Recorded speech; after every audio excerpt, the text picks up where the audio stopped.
Uno cree que se puede perder la capacidad de asombro, pero realmente todavía hay cosas dentro de este espectro político que a uno le generan, de verdad, un asombro total. Imagínense, sí ponía a mi hija a hacer algunas cosas específicas y a mi nieta, que la mencionó, también. ¿Cuál es el problema? Buenas noches, Santiago Palomo. Licenciado Pérez Álvarez, me da gusto saludarlo. Comenzamos. Buenas noches, Samuel, bienvenido. Buenas noches, Juan Carlos, a toda nuestra teleaudiencia. Un gusto compartir con ustedes en este nuevo viernes. A ver, el día de hoy compartía con una comitiva internacional y me resultaba imposible explicarles el caso de las plazas fantasma en el Congreso. Es diametralmente espantoso ver la cantidad de elementos de corrupción que encontramos en el Estado. Y hoy caemos con uno de los que ya se venía platicando, uno con el que ya se tenía identificado, pero no habíamos caído con los responsables. Y hay que ser muy preciso en decir que esto no principia ni acaba con la junta directiva de Raven ni de los demás personeros que hoy tienen procesos de antejuicio. Este es un proceso largo que viene desde que se suscribió el pacto colectivo del Congreso de la República en el año 2006. Es un problema que se ha ido, creciendo, y hoy pues vemos esta red y esta estructura que se operaba en el Congreso, donde se repartían estas plazas a nivel para pues, perfeccionar una estructura de patronazgo, ¿verdad? Hoy hablamos de 50 plazas, pero creo que estas 50 plazas no se circunscribe al problema real que hoy en día tenemos en el Congreso, que obviamente, como mencioné, empieza en el pacto colectivo, un pacto colectivo que tiene elementos que deben de ser reevaluados, incrementos salariales asimétricos que no se adscriben a una realidad social, personeros del Congreso de la República que ganan más que los propios diputados, conserjes, y no es por demeritar pues la profesión, lo que debemos de hacer es un cuadro comparativo entre, obviamente, el rol del diputado y el del conseje. Entonces, en ese sentido, pues creo que debemos de ser muy cuidadosos en, obviamente, darle seguimiento a este caso, darle seguimiento a las pesquisas que realiza el Ministerio Público, pero también, a la mano de esto, pues empezar a ver cómo reformamos el régimen del servicio civil en este país, que hoy en día es uno de los principales desafíos que encontramos para poder encauzar este país en un tramo de transparencia, en un tramo de desarrollo, ¿verdad? Hace poco oía una conferencia de una autora norteamericana, ella se llama Sarah Chase, y ella pues hablaba de este sistema neopatrimonial, ¿verdad? Y una de estas estructuras, ella lo que decía es que normalmente nosotros tendemos a ponerle una especie de acepción al tema de corrupción. Normalmente lo relacionamos con el cáncer, con corrosión o con términos muy parecidos. Pero ella decía que esto no tiene que ver con el cuerpo, o sea, con la institución, tiene que ver con las personas que han generado estas estructuras sofisticadas, y quiero recalcar el tema sofisticado porque lo que hacían en el Congreso era pues una dinámica que se fue perfeccionando con el tiempo para pues acrecentar esta red de nepotismo, personas allegadas a los diputados como una especie de componenda por pues haber llegado y haber alcanzado el puesto de elección. Entonces, yo le construyo sobre lo que plantea Santiago, a ver, y comenzaba con el tema hoy con un diputado al respecto, y es que efectivamente lo que se dio cuando se modifica el régimen interior del Congreso de la República fue un aumento solapado, porque como podemos escuchar en la declaración del exdiputado Herrera, pues usted ni siquiera tiene necesidad de contratar esas plazas. O sea, en realidad es un aumento solapado al diputado que puede agenciarse de esos recursos con tan solo darle el nombre de alguien, porque no tiene ningún tipo de verificación, no tiene ningún tipo de control, no tiene ningún tipo de obligación esa persona. O sea, no tiene ninguna razón real de ser. O sea, ¿tiene que venir? No tiene que venir. ¿Tiene que presentarse al Congreso? No tiene que venir. ¿Quién es su patrono? Es el diputado. El diputado. Pero si su patrón no es el diputado, que le pague el diputado. Así de sencillo, que le pague el diputado, que no se lo paguen los que tributamos dinero a este país. Y creo que la reforma también pasa por un tema de un régimen administrativo interior del Congreso, ¿verdad? Evaluar cuáles van a ser las instituciones de control adentro del Congreso de la República. Hoy vimos que había un jefe administrativo que está enfrentando proceso, que es Luis Mijangos, que era la persona que finalmente aprobaba cada uno de los contratos que se suscribieron durante la administración de la Junta Directiva de Luis Rabé. Entonces, creo que es correcto, Juan Carlos, hay que evaluar cómo evitamos esa discrecionalidad del diputado. Obviamente, creo que el régimen del Congreso es muy sui generis, pero a nivel Estado, pues obviamente la ley del servicio civil tiene que adecuarse a las exigencias que surgieron en el 2015 y que creo que ya por lo menos hay propuestas concretas de cómo hacer que este sistema se base en el mérito y que por lo menos se logre contrarrestar estas redes de nepotismo que son deleznables, ¿verdad? Vamos a nuestra primera interacción de esta noche. Es gracias a Publicar. Este segmento es patrocinado por Publicar. Hacemos resaltar su negocio. Estamos en la interacción a través de WhatsApp 4269-1824 y nos dicen si se atrevieron a agarrar a los hermanitos Rabé, se atreverán a agarrar a los hermanitos Cristiani. Pablo, el cantante de Los Miseria. Bueno, entiendo que él tendría responsabilidad por su trabajo en el Ministerio de Cultura y Deportes, pero no entendería si a ese nivel. ¿Qué cantidad de ratas tenemos en nuestra casa? Que sean juzgados estos exdiputados y los que faltan por vaciar las arcas del Estado. Estos son manipuladores de la ley, ya que al final, y desgraciadamente, ellos las crean a su favor. Hay una persona con orden de captura en la zona 5 y la policía no hace nada por capturarlo, se ha dado toda la información y no actúan.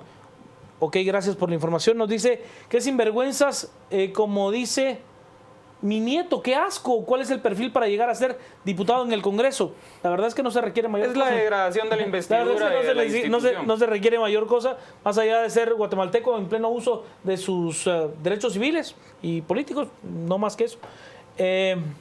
¿Cómo se justifica el trabajo de asesores fantasma? Horario libre, pero ¿dónde están los reportes de su trabajo? ¿Exigen registros o solo era de palabra? Es que no existe nada. Ese es el gran tema, ese nivel de discrecionalidad. ¿Cómo se nota que esos ladrones están acostumbrados a burlarse de la ley? Da horror ver la sinvergüenzada y el cinismo de esos diputados. Escuela de Rabé nos dice, esta banda de ladrones no son padres de la patria, encima de descarados, bravos e indignados. Si volviéramos a la época de la Revolución Francesa, es lo que nos dice, bueno, tampoco. Y, a ver, nos dice, ok, estoy en la primera interacción de esta noche, gracias a Publicar. Este segmento fue patrocinado por Publicar. Hacemos resaltar su negocio. Le doy la bienvenida y la palabra a Samuel Pérez Álvarez. Bienvenido a este espacio. Mucho gusto, Juan Carlos. Buenas noches, Santiago, y a toda la audiencia. Pues sí, precisamente es que esto es de verdad tan indignante, pero también es un golpe a la institucionalidad, ¿verdad? Y a las instituciones mismas. Solo para decirle, de los últimos 9 años, un presidente del Congreso se salva de no tener un proceso en su contra, porque Arístides Crespo, Gudy Rivera, ahorita Luis Rabé, Pedro Moadi, precisamente. Rubén Darío Morales, Eduardo Meyer. ¿Hace cuánto que no hay un presidente? Ahorita El único que faltaría es Roberto Alejos Cámara. Roberto Alejos, pero su hermano sí tiene ahí para ser solidario entre la familia, aunque sea, ¿verdad? Entonces es un golpe durísimo a la institucionalidad y también es una junta directiva, ¿verdad? El Congreso, una de las instituciones que más debiese ser respetada, donde están los representantes de toda la sociedad, donde se debe ir a legislar a favor de todos, de todas, y vienen con esto, pues las plazas fantasmas es un golpe durísimo, sobre todo viniendo de la junta directiva, ¿verdad, Juan Carlos? Es durísimo el golpe. También, por ejemplo, Julio López Villatoro, que está por ahí, el hermano del rey del tenis, ¿verdad? Todas esas redes que se van entretejiendo de corrupción, pero es que salen por todos lados. es precisamente este neopatrimonialismo que se ve, que se concibe al Estado como un botín precisamente. Se llega al Estado para hacerse rico y no se llega al Estado para servir. Esto es precisamente uno de los problemas, digamos, en cuanto a la institucionalidad que representa el problema de las plazas fantasmas, la falta de servicio civil, el golpe a la institucionalidad, un irrespeto total, ¿verdad?, a todos los guatemaltecos. Es entender que el servicio corre mucho más allá de esa contratación a granel, pero es que parecería no haber límites. Si usted tiene 800 millones de quetzales a un nivel de discrecionalidad tan alto, parece que no hay límites, y si necesita 1000, igual se los asigna si es usted el que decide cómo se va a aplicar el presupuesto. Y creo que aquí también entraría en boga un poquito, hablando ya sobre la reforma propiamente, algunos de las propuestas que se han hecho. Por ejemplo, en lo que cabe en el argumento del servicio civil es cómo generamos un sistema de reglas claras, objetivas, ¿verdad? Obviamente debemos de concebir el servicio civil dentro del concepto weberiano, ¿verdad? Es burocrático, o sea, hay una jerarquía, pero ¿cómo hacemos que hayan resultados? Y recuerdo que en la campaña más de algún candidato puso en la mesa la propuesta de la gestión por resultados, ¿verdad? Que creo que sería uno de estos elementos que podríamos incorporar a las reformas que se presenten a la Ley de Servicio Civil del Congreso de la República, que dicho sea de paso fue un tema importante a principios de este mes. Incluso el presidente Taracena había hablado de que ya iban avanzando en la aprobación de no solo la ley orgánica del Congreso de la República, también de la Ley de Servicio Civil, y pues fue cuando salió el sindicato del Congreso, que ha salido con argumentos hostiles a amenazar que si obviamente no se respeta el pacto colectivo leonino que sigue operando, pues ellos tampoco van a permitir que se procedan con estas intenciones de reformar y sanear un poquito el sistema interno del Congreso. Decía una persona en el Twitter y leía que uno de los pasos elementales en la reforma del Estado, y ahora que estamos en el marco de la reforma del sector justicia, creo que debe de ser repensar, o sea, no solo el régimen administrativo, ¿verdad?, y el régimen político, que por lo menos Samuel hace una buena acotación de que estos elementos de corrupción dentro del Congreso no es primera vez que lo vimos, empezando desde la presidencia de Eduardo Meyer y Rubén Darío Morales, donde estuvieron involucrados en el caso de Mercado de Futuros en el desvío de 82 millones de quetzales. Entonces, que obviamente denotan la perversión que hay en la dinámica legislativa. Que ahí lo que había era un jinoteo de la plata. O sea, sacaban el dinero de donde tenía que estar, lo colocaban a futuros, ganaban un rédito mayor y el diferencial era el de ellos y luego devolvían el dinero. El problema es que en un momento no salió. Sí, no regresó, y el dinero se hizo humo. Claro. Entonces lo que vemos, y lo decía Samuel, hemos visto a presidentes involucrados, hemos visto juntas directivas, y eso pues va y pasa por el régimen que actualmente impera dentro del organismo legislativo. Y por otra parte es evaluar cómo vamos a proceder con los fines del Estado.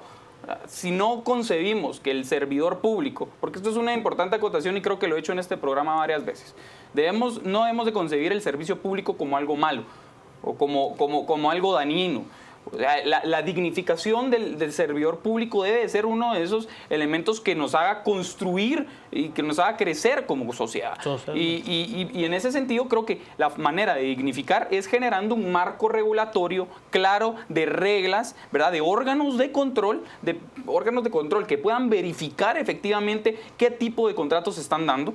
Reevaluar los reglones, porque ya vimos que los reglones se prestan también a esa discrecionalidad de parte del funcionario público, donde se obvia el régimen de oposición y por ende pues también el principio escalafonario, ¿verdad?, de la meritocracia. Entonces, en ese sentido, establecer órganos de control, ¿verdad?, una ley de servicio civil que sea muy bien estructurada, reglas claras. México tuvo una reforma a la ley del servicio civil hace poco. Se consensuó en la sociedad, fue una reforma muy bien digerida, se utilizaron parámetros de comparación con otros países como el régimen español, el régimen chileno y el régimen neozelandés, que pues lo ahondaré más adelante, pero que precisaban pues en matizar un esquema de contratación y de oposición dentro del servicio civil mucho más adecuado. ¿Y eso qué ha representado? Pues que obviamente hay más resultados dentro del Estado, los servicios se prestan, ahorita estamos hablando del Congreso Congreso, pero pues también pongámonos a pensar que varias instituciones tienen este mismo problema. Recordemos que el 2015, para mí personalmente, el primer caso importante que empezó a desgastar al gobierno Otto Pérez Molina fue el caso de las plazas en el Ministerio de Salud. ¿Se recuerdan? Claro. Con la diputada Emilene Mazareos y aquella llamada que se filtró con el otrora líder sindical Luis Lara. Es ¿verdad? correcto. Entonces, ahí empezamos, creo que la discusión sobre cómo debemos de cambiar las reglas del juego y no permitir que este sistema neopatrimonial que mencionaba Samuel siga viendo al Estado como un botín y por ende sigamos soslayando la institucionalidad y el desarrollo pleno de las instituciones. Yo del término lo único que no comparto es lo de neo. A mí me parece que ha sido patrimonial desde hace mucho y que no ha cambiado. Lo que pasa es que, lo que no ha cambiado. Lo patrimonial nació por el Instituto del Derecho Romano, que era la clientela, ¿verdad? Que era un sistema patrimonial. O sea, a lo que me refiero es que, a ver, de neo no le veo mucho. O sea, de patrimonial todo. De neo no tanto, ¿eh? Vamos a Audiencia Plazas, ¿qué es lo que nos dice Rafael? Y eso que se hicieron públicas son plazas fantasmas de junta directiva, faltan las de los diputados rasos, que era la moneda de cambio. O sea, hay que entenderlo. La plaza es una moneda de cambio que se tenía para negociaciones políticas ilegítimas. A ver, la negociación política en el Congreso de la República es natural. El Parlamento está hecho para eso, para tener consensos, para poder tener diálogos, para poder hablar. El tema es que si usted viene y trata de coaccionar dando dávida, ahí la negociación se vuelva absolutamente ilegítima y además ilegal. Y si usted utiliza las plazas que son pagadas con el dinero del Estado, eso de verdad es un crimen. Álvaro nos dice, ¿de qué nos sorprendemos si la mayoría de ciudadanos son así? Desde la U veo ya quiénes serán los herederos, dice Álvaro. El doctor Zavala, después de ir a ver todas las deficiencias en las escuelas, Rabé se llevó el dinero del pueblo, nos dice Emma. Ahora cobra sentido el audio filtrado por Taracena. Saquen a su familia, a sus hijos, saquen los muchachos. Es correcto lo que dice Emma. O sea, si usted analiza lo que decía el audio filtrado de Mario Taracena, decía, mire, se van a meter un clavo utilizando este guatemaltequismo que hacía referencia el diputado Taracena con su mujer si se llevan preso a su hijo, ¿no? Pues yo creo que lo que decía el diputado Herrera está clarísimo, clarísimo. Maripaz, qué indignada estoy, da asco, hastío e incredulidad oír estos no me representan ratas, nos dice José Met. Históricamente el Estado ha sido visto como una piñata para quienes fueron electos para la fiesta. José Miguel, aunque no es necesario que estén en el Congreso, se les paga un sueldo para que piensen en temas legislativos, no otros, es lo que nos dice José Miguel. Bueno, hay que entender de que sí, efectivamente, pues no es que ustedes les pague porque simplemente existan. Ahora me llama la atención lo que mencionaba Álvaro acerca de que puede ver los herederos, ¿verdad? Porque pareciera ser que se llevan a toda la clase política y es un desprestigio por todos lados, porque ¿quién va a tener vocación política en un país donde los políticos son así de corruptos, ¿verdad? Claro. Se va para abajo, el desprestigio es impresionante y es una paradoja porque al final son los ciudadanos quienes debiesen involucrarse más y sacar a esta clase. Se habla mucho de la depuración del Congreso. La depuración tiene dos fases. La primera es sacar a los que están actualmente y la segunda es que se renueve. Así se depura, porque si van a salir los diputados ahorita, los corruptos que están ahí metidos y van a quedar los hijos, pues de nada nos sirve, no se depuró nada. Es el mismo sistema dando vueltas y reciclándose.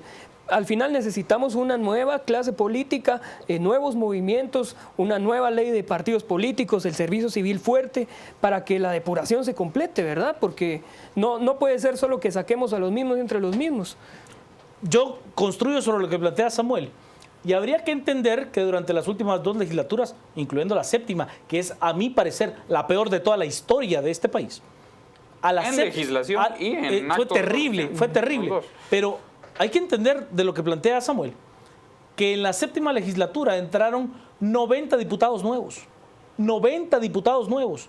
Lo que no cambió es la clase política. Exacto. O sea, los actores pudieron haber cambiado, quizás de nombres, pero no de apellidos. En buena medida eran parte de los mismos.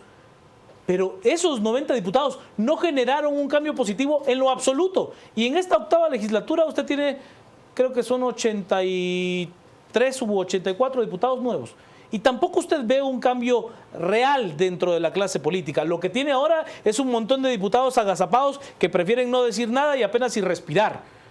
¿Por qué? Porque sienten que alguien les toca la puerta a las 6 de la mañana. Así de simple, pero no es porque efectivamente usted tenga un cambio transformador del sistema que le permita pensar en un mejor futuro. Sí, y me gustaría hacer algún ejercicio que hemos hecho en este set, que es ver quiénes entrarían en lugar de los diputados que tienen antejuicio.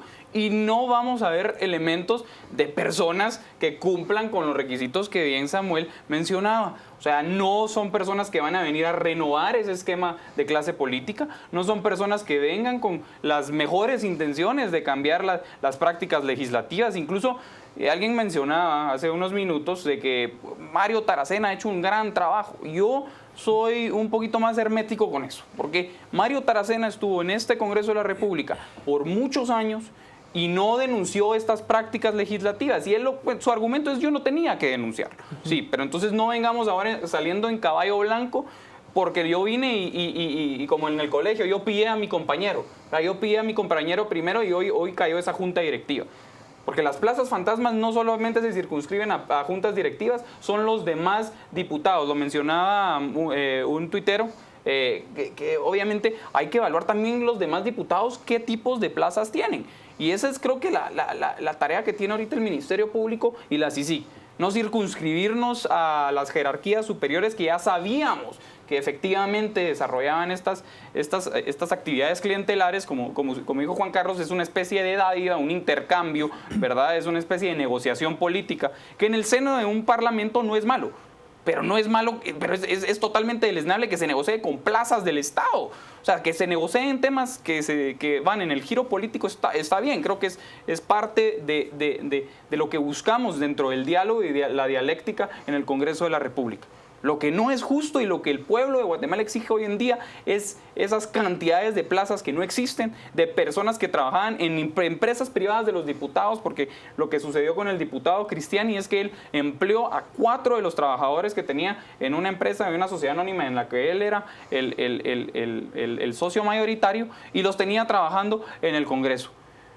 Así que, por lo menos en ese sentido, en una línea de renovación política, no lo vamos a encontrar antejuiciando a los diputados, porque vamos a seguir viendo las mismas personas. Y en segunda línea es que el Ministerio Público y la CICIG pues continúen con mayor profundidad en esta investigación y que caigan con las demás plazas existentes.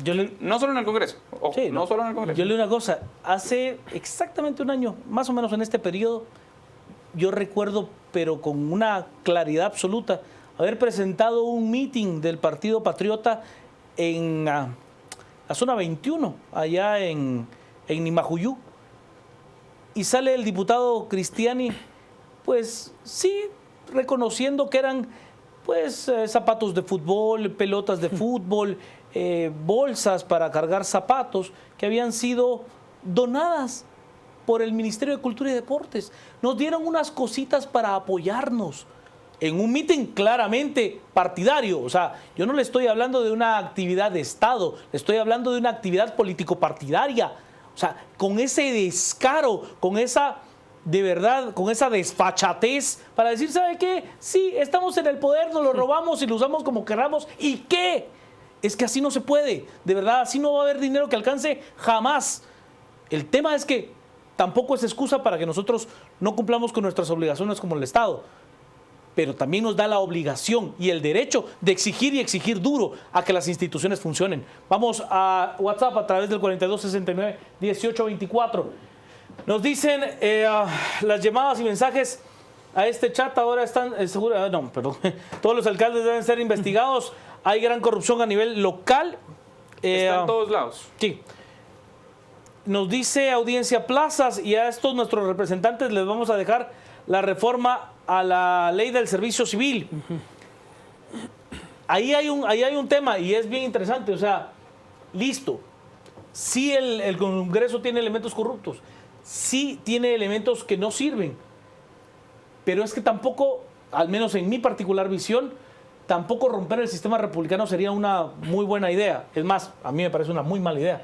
estas personas del Congreso son delincuentes y de eso no hay discusión, pero ¿cuántos ciudadanos se prestan a estas prácticas? Yo lo veo en el día a día y no solo en el Congreso, en todas las instituciones del Estado. Ese es otro tema, ¿eh? Claro. Bueno, buenas noches. Opino que los guatemaltecos no tenemos por qué pagarle niñera a esos ladrones con corbata y lapicero. Que castiguen a esos diputados, se miran muy presos. Que castiguen a esos diputados, se ven bien presos. Es repugnante tener gente como estos en el Congreso, es lo que nos plantea. Siempre he tenido duda por qué el legislativo ejecuta presupuesto. No se supone que solo legislan. No ejecutan. Bueno, no ejecutan presupuesto, tienen un presupuesto propio, que es el presupuesto de funcionamiento del organismo legislativo. Lo que pasa es que supera los 800 millones de quetzales. Esta situación es vergonzosa y a la vez alentadora. Todo el dinero que... Bueno, habría que matizarlo, lo que dice Samuel decía, no ejecuta. Pero cuando vemos la Realpolitik y usted ve el listado geográfico de obras, ahí claro, entendemos que sí lo ejecuta. Sí, totalmente. Perdón por la aclaración. Todo el dinero que se roban, ¿dónde está? En Panamá, Islas Caimán, Suiza, invertido en bienes, ley de servicio civil para reformar en lo referido a la competencia laboral y el salario es una clara medida correcta para golpear a la corrupción, pero si hay sindicatos, ¿cómo? Es lo que nos plantea. Y no es delito que tengan 2 empleados en el gobierno porque vi que algunos tenían otros cargos. Es correcto. Pregunto, si pierden su curul, ¿quién puede ocupar su lugar? Vamos a hacer el ejercicio. Hagamos el ejercicio. Vamos a hacer el ejercicio. Hacerlo aquí sería muy complicado, más siendo las 10:37, pero le prometo que en este espacio vamos a hacer el ejercicio de marcar las... ¿Cuántas serían? 5. No. Ah, bueno, pero... Ahorita hay, ¿qué? 13 diputados con antejuicio. Sí, o sea, 13. Sí. Por lo tanto, habría que hacer un ejercicio muy minucioso de saber en qué casilla, o sea, por qué partido entraron y en qué distrito para poder hacer el cálculo. Sí. Pregunto, bueno, y ahora que devuelvan el dinero y la Contraloría de Cuentas, ¿qué es al respecto? Oiga, yo lo he visto poco la Contraloría, ¿eh? Sí, muy calladita. muy poco. Esto era secreta a voces, viene de años atrás, piensan... con sus declaraciones que aún somos un pueblo ignorante, salgamos a las calles para presionar con un modelo donde se permita que se involucren grupos o instituciones que sí nos representen y cuando destapa las plazas fantasmas del Ejecutivo y el Judicial. Bueno, el Ejecutivo está haciendo un proceso de censo, o al menos eso es lo que tiene planeado, para determinar cuántos trabajadores tiene el Estado. Que a ver, a mí me parece que no necesita que una institución internacional venga y le dé el dinero para que hagamos el censo. O sea, sería, creo yo... ridículo. Yo creo que sería mucho más honesto que un ministro le dijera, mire señores, aquí está, si el ministro es el que tiene que firmar la nómina. Sí, bueno, también veamos, me parece interesante de dónde vienen los diputados, ¿verdad? Que están ahorita con el proceso abierto y es que todos vienen, la mayoría vienen del FRG, ¿verdad? Tanto Aristides Crespo, Julio López, Carlos López, Luis Mijangos, claro, que estuvo con la presidencia de Alfonso Portillo, vienen con las mismas prácticas que vienen repitiendo ya hasta mejoradas, ¿verdad? Claro. Es duro y ahora el costo monetario, digamos en términos tal vez de dinero no es tan alto, tal vez eran un par de millones de un presupuesto de 70 millardos, pero el costo de oportunidad ese es el grande, porque todo lo que está dejando de hacer el Estado por darle el dinero a los hijos de los diputados que están ahí metidos, los niños muriéndose en los hospitales, no hay educación, el costo de oportunidad es altísimo, ¿verdad? Entonces esa es la parte más indignante, no hay conciencia de ningún tipo, o sea, ellos saben que el Estado está, o sea, no tiene nada. A ver, este diputado Carlos Herrera fue aquel que dijo una vez, ¿no? No confundamos, el Congreso tiene su presupuesto y no me vayan a salir con que los niños se mueren en los hospitales. Eso es otra cosa. Yo recuerdo bien esa declaración visceral del exlegislador, ¿no? O sea, yo ganaba más en mi empresa. Y yo en esa ocasión, desde esta misma tribuna, le dije, con todo respeto, pues si gana más en su empresa, es legítimo hacer dinero. Váyase a su empresa y gracias a Dios no siga como representante de este país. A ver, usted mencionó un tema importante, Juan Carlos, cuando leía los mensajes de WhatsApp, y es, ¿en dónde está aquí la Contraloría? Porque usted mencionó cómo el Congreso, el Ejecutivo puede hacer esa depuración de arriba para abajo para ver en dónde están esos focos de corrupción, en dónde se encuentran estas plazas, dependiendo de los reglones, donde pues obviamente no existe la persona o se están cobrando, o por lo menos son los resabios que dejó el gobierno anterior, que sabemos que hizo y deshizo dentro de las instituciones del Estado, especialmente Aeronáutica Civil, donde ya tenemos indicios muy fuertes de cómo se repartieron algunas plazas dentro del servicio civil, y obviamente Medicina, Salud y Educación, que han sido siempre los dos pilares más importantes dentro de este sistema de patronazgo.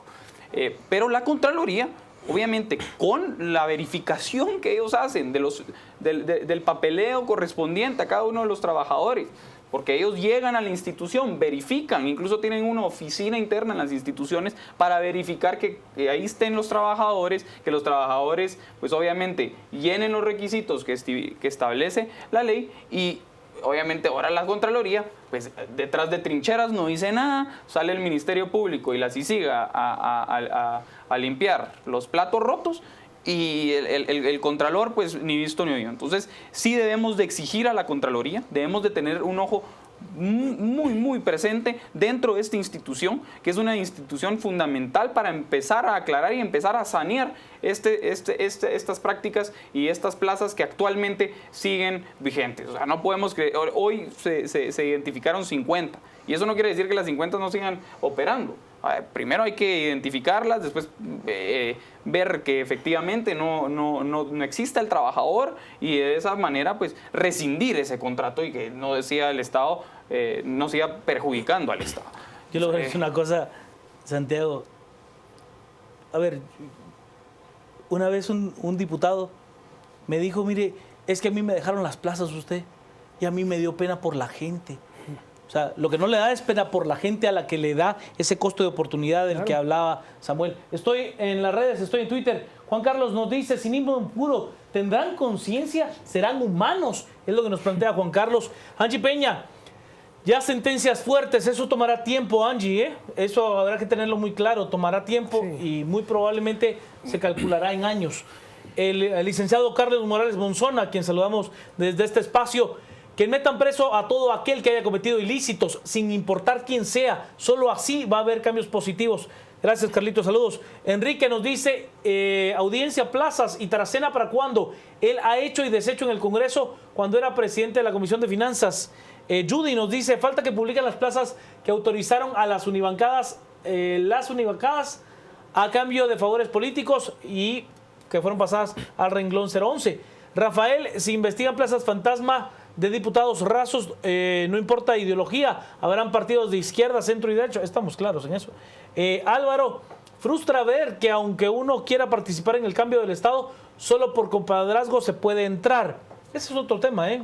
¿Cómo hacer un cambio dentro del sistema político para que el ciudadano que se quiera involucrar tenga voz dentro de las organizaciones políticas? Hoy, un ciudadano común y corriente como nosotros sería un número si es que se llega a afiliar. Claro, un número, sí, si es que se llega a afiliar, de ahí para adelante no vale nada. Es que no hay oferta también, ¿verdad? Es relativamente pequeña la oferta política de partidos políticos que realmente representen partes. Los partidos vienen de partes que representan a la sociedad. Aquí no tienen ideología, no tienen formación. Pues no. Por ejemplo, en los países nórdicos, los partidos políticos organizan clubes de lectura, están en constante formación política, cívica. ¿Dónde está eso aquí? No existe. A ver, si recordamos una de las mayores tragedias ocurridas en la última década, fue el asesinato por parte de un hombre armado, Anders Breivik. ¿A dónde llegó Breivik? Llegó a una isla donde había un grupo de jóvenes en formación política. O sea, al grupo de formación política que daba el Partido Socialista Noruego. Y el tipo tenía una mentalidad distinta. Yo no le estoy diciendo que se haga esto, pero a lo que me refiero es que construyo sobre lo que le dice Samuel, ¿no? Si hay una construcción de una visión política dentro de las juventudes, hay una visión política para poder entender cuál es el rol del Estado desde las diferentes perspectivas que se puedan tener. Cerrémoslo, Santi, estamos en 10:45. Solo otro desafío que tenemos es cómo recuperar credibilidad en el servidor público. Eso no es una tarea que simplemente pasa por reformas y por leyes. Yo creo que este es un tema que en el imaginario colectivo, pues actualmente concebimos la figura del servidor público como un medio instrumental de las herramientas, de los esquemas, de los políticos y de las personas que han desarrollado estas estructuras de patronazgo, donde simplemente pues lo que ha ocasionado es que se deteriore obviamente el giro de la actividad estatal. Entonces, esa es la gran tarea que vamos a tener como sociedad. Las reformas se van a plantear, creo que hay algunos planteamientos muy puntuales, principalmente en los mecanismos de gestión por resultados, ¿verdad? Cómo vamos a incorporar vamos a lograr coadyuvar, ¿verdad? con el régimen burocrático y no hacer simplemente un tema de jerarquía, sino obviamente de escalafones donde las personas puedan, por medio de una oposición, ir creciendo dentro de las diferentes instituciones y así construir, porque la institución no se construye con las figuras de arriba, se construye con la base, y la base pues, es obviamente los servidores públicos de este país, y debemos de dignificar esa figura. Vamos a la pausa, estamos a las 10 p.m. con Audiencia Plazas.